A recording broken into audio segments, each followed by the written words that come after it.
For my interactive quiz, I decided to focus on something that's very near and dear to my heart, Batman. My main design was actually more geared toward the damask look, which was something my wife and I were always very into, especially when we made our wedding invitations, so I figured I'd bring a little bit of her in.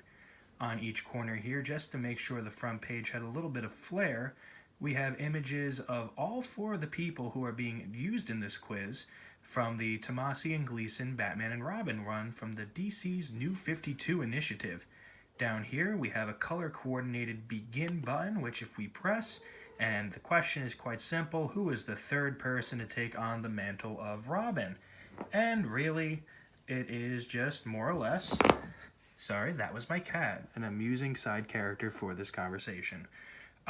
Really, I know I was only supposed to do 3, but there were really 4 Robins, 5 if you count Stephanie Brown, but nobody really does. And each one brings to a different part. We got our classic Dick Grayson, who's the one most people commonly associate with him. Got a little bit of his background information, who he is currently. Go back. You got Jason Todd, the Robin who was beaten to death by the Joker. You got Tim Drake, who is the correct answer. Oh, it's the end of the slideshow. Fun times. Let's go to from the beginning again. Yay! Back to begin. We're going to click the actual button this time, not the image. He's the right answer. It says correct. I tried to keep a somewhat light tone with everything. And finally, we got Damian Wayne, who is Bruce Wayne's son. And as you read this, you get a chance to get a little bit of DC Comics history.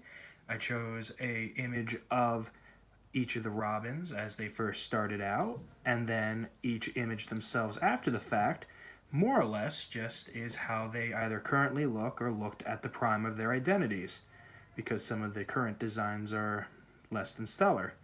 In the end, this was a fun little quiz to make, and I did it by myself because I know this stuff, and it was really fun to do, and hopefully people enjoyed it.